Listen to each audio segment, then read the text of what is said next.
एक व्यक्ति जो पाखंड विरोध से निकल करके आया वो अपने घर में अल्पसंख्यक है, क्योंकि उसकी पत्नी उसका नहीं मान रही।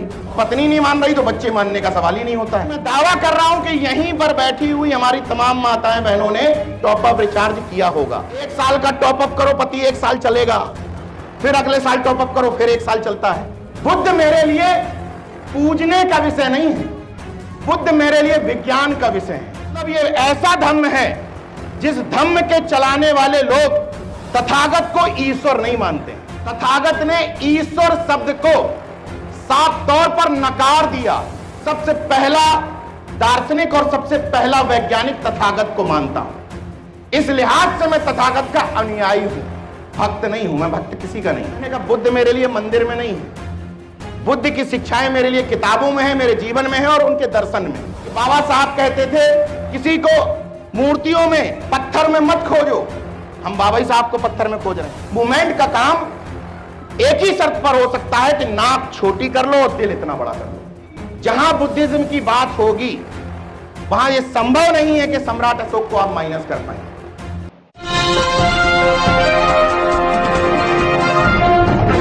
सबसे पहले तो तथागत के चरणों में श्रद्धा सुमन अर्पित करते हुए बहुजन समाज में जन्मे सभी संतों, गुरुओं, महापुरुषों को याद करता हूं, उनके कार्यों को याद करता हूं, नमन करता हूं और कोशिश ये करता हूं कि जो भी आप लोगों से सीखूं उसको मंचों पर कहने से पहले अपने जीवन और अपने आचरण में उस बात को ले आऊं। बात रखने से पहले संस्था ने शानदार कार्यक्रम किया, इसमें कोई दो राय नहीं, लेकिन एक तकलीफ है। मैं अमूमन इस बात के लिए जाना जाता हूं कि जो मुझे लगता है मैं कहता जरूर हूं, और यहां बैठे हुए तमाम लोग इस बात से सहमत होंगे कि हम यहां जोड़ने के लिए बैठे। कार्यक्रम का जो भी मकसद हो, भले ही आप कहें हम धम्म के प्रसार के लिए रख रहे हैं, भले ही आप कहें कि बाबा साहब ने 14 अक्टूबर को बौद्ध धम्म ग्रहण किया था इसलिए कर रहे हैं, अल्टीमेटली छुपा हुआ मकसद है उसके पीछे समाज को जोड़ना, एक करना, यही मकसद है। तो क्या सब लोग सहमत हैं या नहीं कि इन 2 तस्वीरों में सम्राट अशोक की तस्वीर जोड़ ली जाती तो क्या तकलीफ होती? सहमत हैं सब लोग? अगर सब लोग सहमत हैं तो आगे से जो जानकार है उसको बड़ा दिल करने की जरूरत है। जो अंबेडकरवादी हो गया है, जो बौद्धिस्ट हो गया है, उसको बड़ा दिल करने की जरूरत है। यह आलोचना तो करना चाहिए कि वो फलाने कावड़ हो रहे हैं, लेकिन जो कावड़ नहीं ढो रहे हैं उनकी जिम्मेदारी है कि कावड़ ढोने वाले मूर्खों को समझाएं और बताएं, तब वो आपके मूवमेंट में आएगा।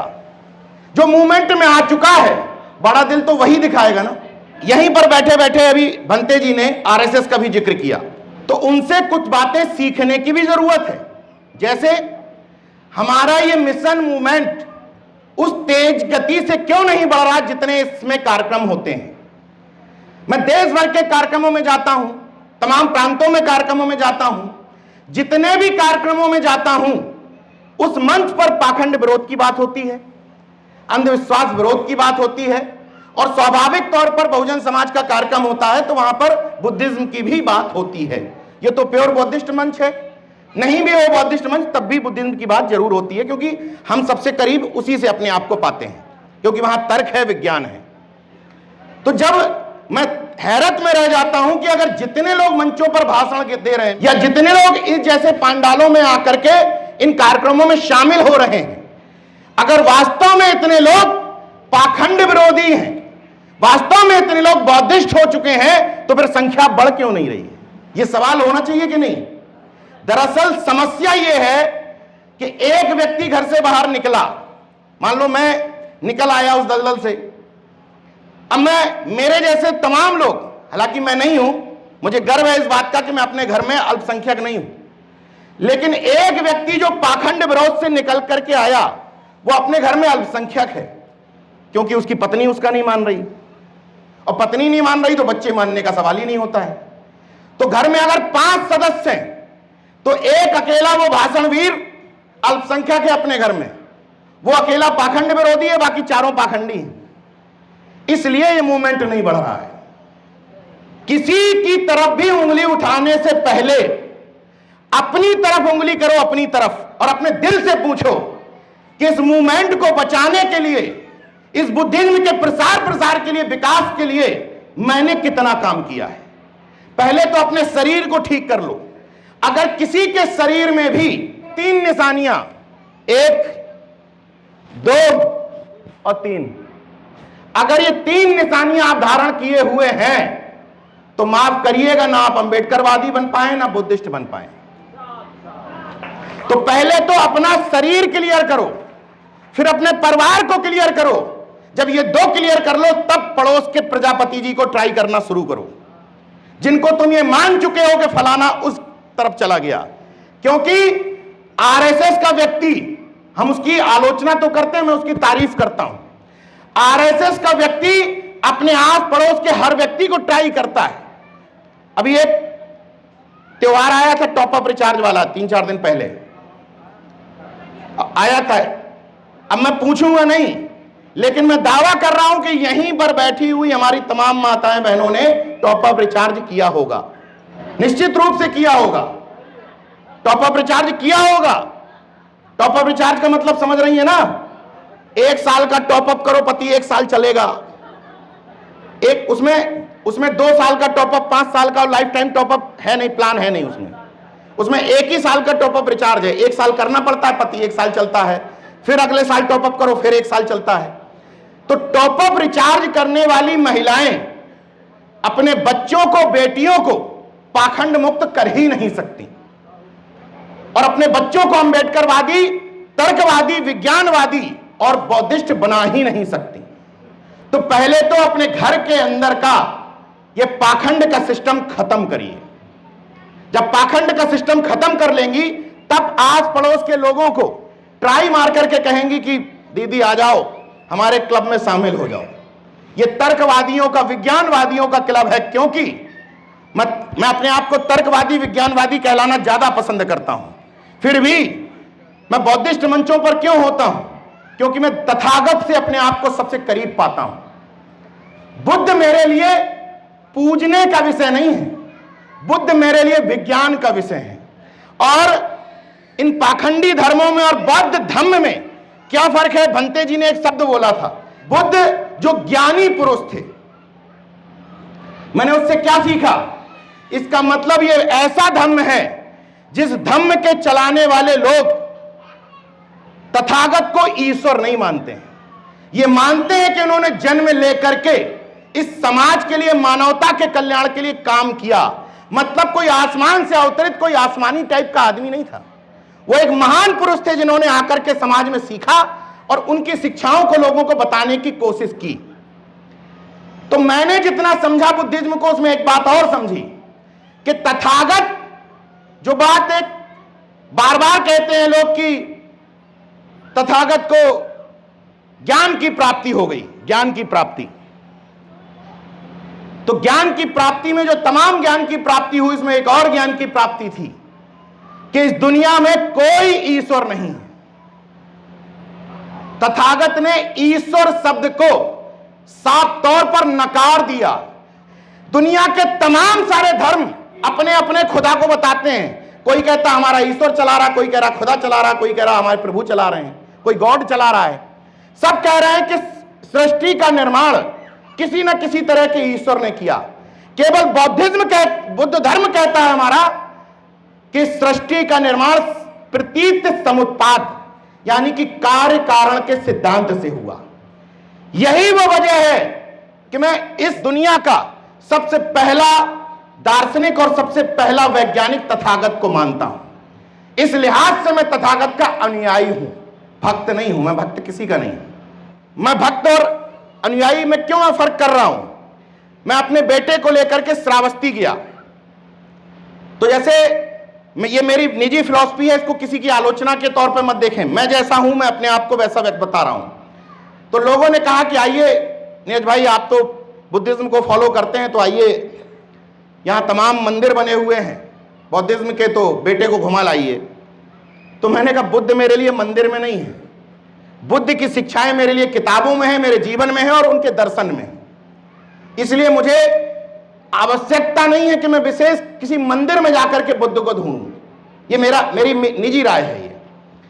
लेकिन वो बोले कि नहीं, एक है अपने यहां बहुत भव्य एक बुद्धिज्म की मूर्ति है, वो देख करके अच्छी लगेगी आपको, जगह बहुत अच्छी है। ठीक है, मैं अपने बेटे को लेके गया, मेरे बेटे का नाम है कबीर शिवाजी, उसको लेकर के मैं मंदिर के अंदर गया तो 2-3 लोग आए मंदिर के अंदर से, बोले कि बेटा हाथ जोड़ लो। तो उसने मेरी तरफ देखा, हमने कहा ठीक है जोड़ लो, हाथ जोड़ लिए। बोले कि मूर्ति से मांग लो जो मांगना चाहते हो। मैंने कहा बस, इसके आगे मैं तर्कवादी हूं। मैंने कबीर से कहा, मैंने कहा बेटा मांगने से कुछ नहीं मिलता है, और हमारे तथागत ने भी यही कहा था कि कर्म से ही मिलता है, मांगने से, हाथ जोड़ने से, नतमस्तक होने से कुछ नहीं मिलता है। अगर हम इन दोनों में अंतर नहीं कर पाए तो उस 12 हाथ के उसमें हाथ जोड़ने में और अपने इधर वाली प्रतिमा के हाथ जोड़ने में कोई विशेष अंतर नहीं है। हम इन दोनों अंतर से अपने बच्चों को बताना पड़ेगा। जीवन जीने की एक पद्धति और संस्कार होते हैं, उन संस्कारों के लिए पूज्य भंते जी हैं हमारे साथ में, वो हमारे संस्कार कराने के लिए हैं। लेकिन जहां पर पूजने का सिस्टम आता है, मैं उस पूजने के सिस्टम के विरोध में रहता हूं, क्योंकि मैं तर्कवाद और विज्ञानवाद को बढ़ावा देना चाहता हूं। और यही उम्मीद, मतलब आप हैरत की बात देखो, बाबा साहब की तमाम शिक्षाओं में से शिक्षा की हम बार बार बात करते हैं कि बाबा साहब कहते थे किसी को मूर्तियों में, पत्थर में मत खोजो। हम बाबा साहब को पत्थर में खोज रहे हैं। मतलब जो कहते थे किसी और को पत्थर में मत खोजो, हम उन्हीं को पत्थर में खोजने लगे।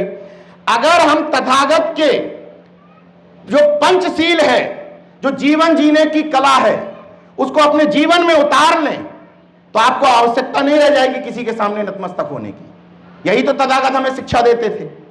लेकिन हम लोगों ने मिशन को क्या समझ लिया? हम लोगों ने मिशन को समझा कि क्या बात कर रहे हो आप कैसे आकलन करोगे कि हम बौद्धिस्ट हैं कि नहीं, हम अम्बेडकरवादी हैं कि नहीं, हम तर्कवादी हैं कि नहीं। आप अपना जीवन शैली बताने की बजाय आप ये बताएंगे कि हम साल में कितनी महापुरुषों की जयंतियां मनाते हैं, कितने जोर शोर से नमो बुद्धाय और जय भीम बोलते हैं, हम कितने बार बुद्ध धम्म से जुड़े हुए स्थलों पे घूम के आते हैं। यही परिभाषा तो हम लोगों ने सेट कर ली। लेकिन परिभाषा यह होनी चाहिए कि हम अपने जीवन में, आचरण में कितना बुद्धिज्म को, कितना अम्बेडकरवाद को उतार पा रहे हैं। क्योंकि ये दोनों शब्द हल्के शब्द नहीं है। ये दोनों बनना, अपने आप को बनाना, लोग कहते हैं मैं अम्बेडकरवादी हूं, इतना आसान है अम्बेडकरवादी होना? एक कठिन तपस्या है। जिस तपस्या से तप कराओगे तब तुम अपने आप को अम्बेडकरवादी कहला पाओगे। ये 14 अप्रैल को मैं हाथ जोड़ करके फोटो खिंचा लेता हूं, मैं अम्बेडकरवादी हूं। मैं बड़े जोर से जय जय जय जय जय भीम कहता हूं, मैं अम्बेडकरवादी हूं। जब आप दरअसल इस चीज को पैमाना बना लेते हैं तो आप उन लोगों से मुकाबला कर रहे होते हैं जो मंचों पर जय जय श्री राम कहने को अपना धर्म बता देते हैं। दोनों तरफ का चिल्लाना मेरे लिए बराबर ही है। लेकिन आपके जीवन, आपकी करुणा, आपका शील, आपका धैर्य, जब आपका बच्चा क्लास में खड़ा होता है और उसके मुंह से जो शब्द निकलते हैं वो बताता है कि हाँ ये बच्चा बुद्धिस्ट है, ये अम्बेडकरवादी है, भले ही वो बात शालीनता के साथ और कम चिल्ला के कही जाए, फिर भी उसके शब्दों से ये बात झलक जाती है। तो मैं उस बात पर लौट के आता हूं जहां से बात ब्रेक हो गई थी कि मैं आप लोगों से क्या अपेक्षा करता हूं। जो आरएसएस हमारे साथ ट्रीट करता है वो मेरे जैसे क्लियर कट आदमी को आज भी ट्राई करता है कि कभी तो शायद इस तरफ से नाराज होकर हमारे पाले में आ जाए। तो आरएसएस का व्यक्ति हर सक्षम व्यक्ति को ट्राई करता है कि तुम शायद कभी नाराज हो, हमारे दरवाजे तुम्हारे लिए खुले हैं। लेकिन हम लोग क्या करते हैं, हमारे बगल में रह रहे विश्वकर्मा जी या पटेल साहब के घर में अगर कोई पाखंडी आयोजन होता होगा तो हम पहले से लिस्ट में लिख लेंगे इनके घर नहीं जाना है, ये तो चले गए उस साइड, निकल गए हाथ से। तो फिर उस मोहल्ले में तुम किसके घर पे जाओगे? जो पहले से अम्बेडकरवादी है। तो फिर संख्या कैसे बढ़ेगी? संख्या तब बढ़ेगी जब आप आस पड़ोस के मोहल्ले में जितने भी बहुजन समाज के लोग रह रहे हैं उनके घर पर जाकर के ट्राई करोगे, अपने मिशन मूवमेंट में लाने के लिए हाथ पैर जोड़ोगे। क्योंकि मूवमेंट का काम सीना तान के रंगबाजी से नहीं हो सकता। मूवमेंट का काम एक ही शर्त पर हो सकता है कि नाक छोटी कर लो और दिल इतना बड़ा कर लो। अगर कोई ये कहता है कि हम कार्यक्रम कर रहे हैं, हम क्या ठेका लिए हैं, हम बेटी की शादी कर रहे हैं क्या? हां, तुम अगर मूवमेंट में हो तुम ठेका लिए हो, तुम बेटी की शादी ही कर रहे हो। तुम्हें हाथ पैर जोड़कर किसी को बुलाना पड़े अपने मूवमेंट में तो बुलाना पड़ेगा। ये वक्त की जरूरत है, क्योंकि बड़ी गहरी है ये गुलामी की जड़ें, बड़ी गहरी है ये गुलामी की जड़ें जिनमें ये दिमाग जकड़े हैं। अफसोस अफसोस कि जिनके गले पकड़ना था हमने उन्हीं के पांव पकड़े हैं। बात समझ में आ रही है? जिनके हक अधिकार छीनने की वजह से जिनके गले पकड़ने चाहिए थे, हम आप उन्हीं के चरणों में लौट रहे हैं। इसलिए सोच लीजिए कि लड़ाई कितनी कठिन है। जो आपका विरोधी है वो हर दिन आपको हराने के लिए प्लानिंग कर रहा है, रणनीति बना रहा है, मीटिंग कर रहा है, गोष्ठियां कर रहा है, और हम कुछ खास दिन का इंतजार कर रहे हैं कि ये डेट आएगी तब जागेंगे, ये डेट आएगी तब फोटो खिंचाएंगे, उसके बाद सो जाएंगे। अगर यहां बैठे हुए प्रत्येक महिलाएं, प्रत्येक पुरुष, जितने यहां बैठे हैं उतने पर्याप्त है। बहुत संख्या भाई, ये तो जरूरत से ज्यादा है। इतने लोग ही अगर ये सोच लें, महिलाएं अपने मोहल्ले में समझाने की कोशिश करेंगी, पुरुष बिना ये सोचे हुए कि फलाने का घर किसका है, बहुजन समाज की बात कर रहा हूं, उतने को ट्राई मारना सोचेंगे तो बचपन से एक कहानी सुनी है, सब बच्चियों ने सुनी होगी, रस्सी आवाज जाते सिल पर परत निशान।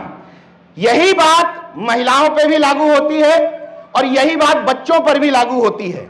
जो लोग कहते हैं नीरज भाई हम तो बदल गए, क्रांतिकारी हो गए, पत्नी नहीं मान रही, नीरज भाई हम बहुत बड़े योद्धा हैं लेकिन बच्चे नहीं मान रहे। तुम मानेंगे कैसे? तुम तो बहुत बड़े योद्धा हो लेकिन घर जाके बताते नहीं हो कि आज दिन भर करके क्या आए हो। जब पत्नी से डिस्कस करोगे, उसको बताओगे कि आज हम इस कार्यक्रम में गए थे, फिर उसको कार्यक्रम में लेकर के आओगे, तब तो रस्सी आवत जाते सिल पर परत निशान। अभी तो सिल पे निशान पड़ने के लिए तुमने रस्सी ही घिसना शुरू नहीं किया है, तो कहां से बदलेंगी? जब उन्होंने एक ही बात सीखी है कि गणेश चतुर्थी पर डीजे पे झूम के नाचना है, तो उनको तो एक ही तरफ पता है कि भैया फलाने कथावाचक की कथा में जाओ, वो तो डमरू बजाता है। तो तुम उसी तरफ के कार्यक्रमों में भाई ले गए हो या वो खुद से गई हैं, तो उनको पता क्या है कि ऐसे पंडालों में होता क्या है। पहले भाई मरीज आइडेंटिफाई करो, पहले उसका मर्ज समझो कि भैया मर्ज क्या है इसका, फिर उसका इलाज करने के लिए इन बहुजन अस्पतालों में लेकर के आओ। धीरे धीरे जब वो इलाज करवाने के लिए तैयार हो जाए तो पहले छोटी डोज दो कि भैया जो एंटीना है,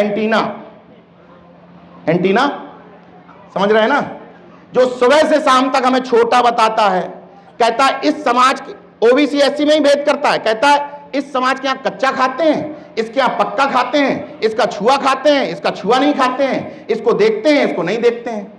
तो वो जो एंटीना वाला हमारे घरों में प्रवेश करके हमारे घर के नामकरण संस्कार, ये संस्कार वो संस्कार, मतलब जन्म से लेकर मृत्यु के बाद तक वाले जो संस्कार करता है, और हमारे आपके दिए हुए पैसे से आरक्षण के विरोध में रैलियां लगवाता है, हमारे आपके हक अधिकार छीनने के लिए बड़े बड़े मंच सजाता है, कम से कम पहले फेज में कुछ नहीं कर सकते, लेकिन जो आपके और आपके बीच के ईश्वर के बीच का जो बिचौलिया है, जो बीच में माल पेल रहा है, तो कम से कम पहले फेज में अगर इतने जागरूक हो गए हो तो उस बिचौलिए को तो बाहर से निकाल दो घर से।